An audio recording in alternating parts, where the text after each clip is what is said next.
Hi friends, welcome to Rukmani இல்லம். இன்றைக்கி நம்ம சூப்பரான ஒரு சட்னி பார்க்க போகிறோம். ரொம்ப டேஸ்டியாக இருக்கும், ஈஸியாக பண்ணிடலாம்.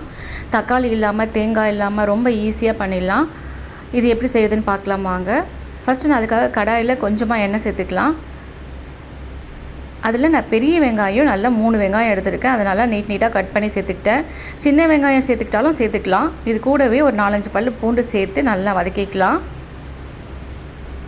இது நல்லா வதங்கும் போதே நம்ம காரத்துக்கு தேவையான காஞ்ச மிளகாய் சேர்த்துக்கலாம். நான் ஒரு 7-8 காஞ்ச மிளகாய் சேர்த்துருக்கேன். காரத்துக்கு தேவையானதை நீங்கள் சேர்த்துக்கலாம். இது நல்லா வதங்கிறதுக்காக கொஞ்சமாக உப்பு சேர்த்துக்கலாம். இந்த சட்னிக்கு தேவையான அளவு உப்பு நான் சேர்த்துக்கிட்டேன்.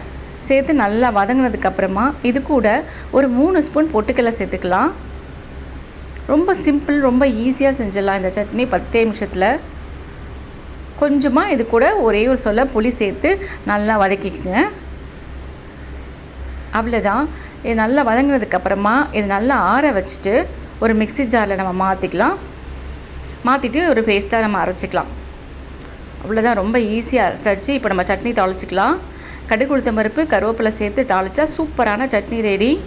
தோசை, இட்லிக்கெலாம் ரொம்ப டேஸ்டியாக இருக்கும். நீங்களும் செஞ்சு பார்த்துட்டு எப்படி இருக்குன்னு கமெண்ட்டில் சொல்லுங்கள். பிடிச்சிருந்தால் லைக் பண்ணுங்கள், ஷேர் பண்ணுங்கள், முக்கியமாக சப்ஸ்கிரைப் பண்ணுங்கள். தேங்க்யூ.